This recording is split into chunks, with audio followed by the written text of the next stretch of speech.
Hey guys, welcome back to another video. This is going to be a video response to Adam's Card Closet.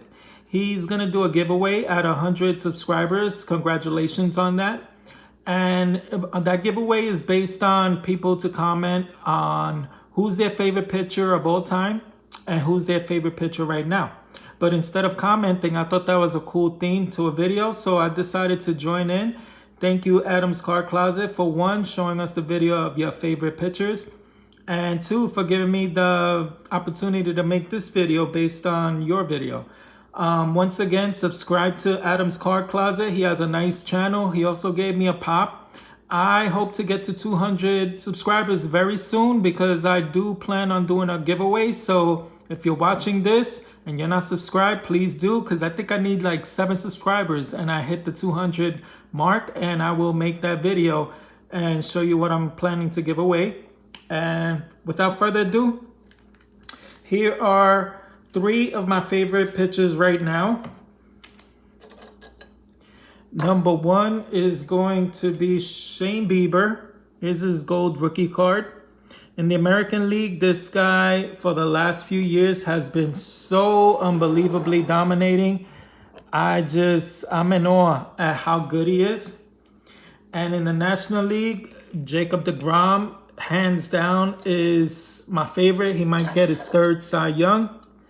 And it's unbelievable the consistency that he's showing within the last 4 or 5 years, basically. And then on top of that, the newest one to the list is the one who made an impression within the last 6 starts at 21 years old, David Garcia, the Dominican-born pitcher extraordinaire for the Yankees. I am so excited to see this guy and see where his future goes, because he's still learning how to pitch. He should have been in the minors, but because of the way that the season's going, they decided to have him fill in as a spot start, and he did not let go of those reins. He proved that he has the stuff to get people out right now. He was averaging basically 6 strikeouts a game. At such a young age, he only has like 2 to 3 pitches. Nice fastball, he locates it well, change up, and a curve. And all 3 of them are very above average. I think he's going to be a number 2, possibly an ace of the staff. And I'm excited to see where his future goes. So he's definitely going to be one of my favorites to watch now.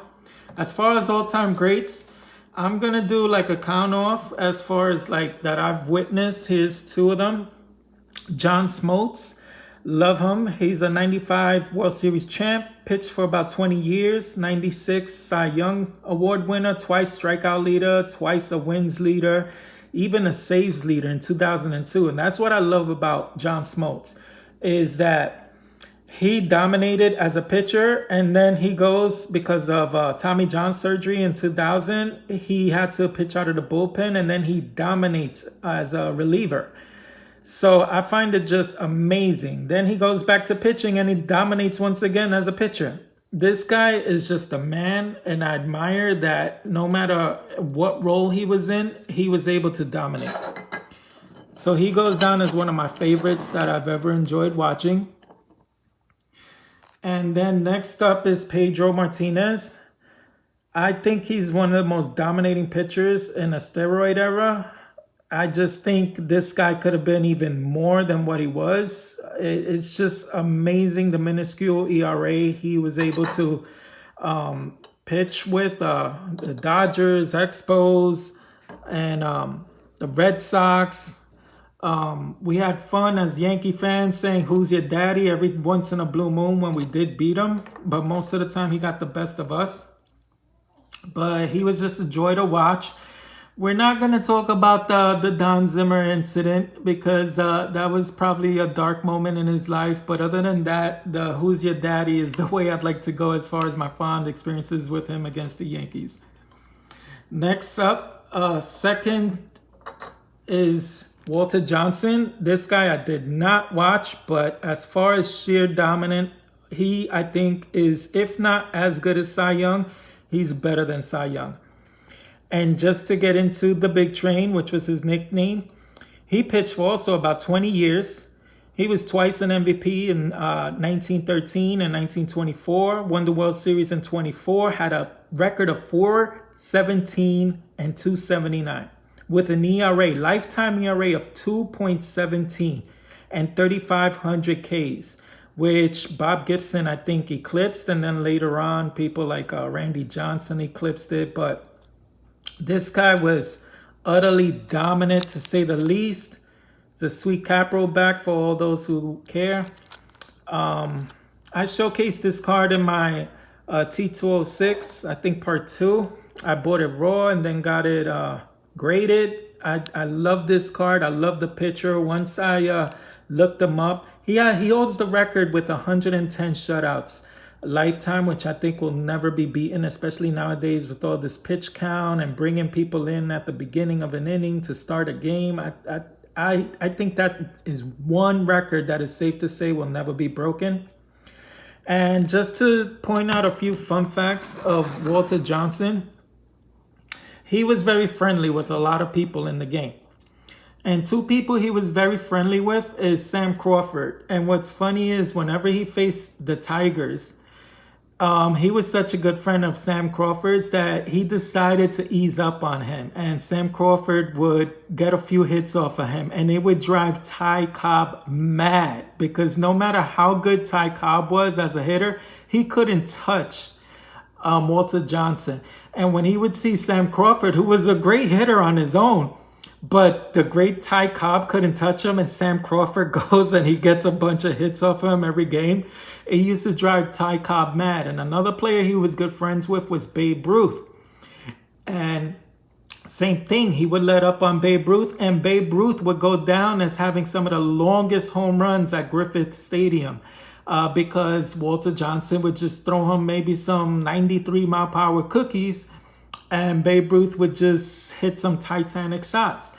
And to think, if it's not for him being so friendly with some of these players he considered good friends, his ERA would probably be even lower. And the other fun fact is he always pitched for losing teams. So could you imagine 417 wins? Could have been more like 500 had he pitched for really good teams in his day. Like Cy Young goes down with the most wins. But Walter Johnson still had 417 wins with a losing team most of his career. It's unbelievable.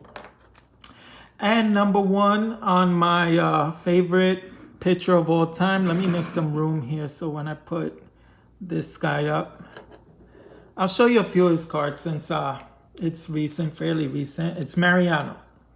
My favorite number one pitcher of all time. This is 2018 Big League. 2008 Topps card, which I recently received from Jim. Thank you. This is a 95 Bowman. I guess it's a rookie card, but they didn't put the rookie card on it. And this is a score rookie. And then I got two prospect cards. This is 93, I believe, his second year with Bowman. And then his official first card with Bowman, which I've shown a few times in my videos, which is my favorite card. And the reason why I went after an autographed version is because he's my favorite pitcher of all time. And as I like to call him, unanimo, because he went into the Hall of Fame unanimously. And that's the reason why I love the fact that he autographed it with Hall of Fame 2019 on it, is because I identify him as unanimo. Sorry about that. So I will comment on Adam's card closet and let him know I made this video. So like that, I guess he includes me. But if he doesn't, I'm really not, stressing it. And subscribe if you haven't, because I'm 7 away from 200. I'm hoping to drop this video within this week if possible. And I'm going to give away some cool stuff. At least I think they're cool. So stay tuned for my next video. If it's not the 200 subscriber, it's going to be part 2 to my Dynamic Duos video. I'm almost done wrapping it up. And once I do, I'm going to post it for all those who are looking forward to the Dynamic Duo video. If you haven't seen it yet, do yourself a favor and catch part 1, because there's 4 parts to this video. Till then, have a good one. Stay safe. Happy hunting when it comes to cards. Bye.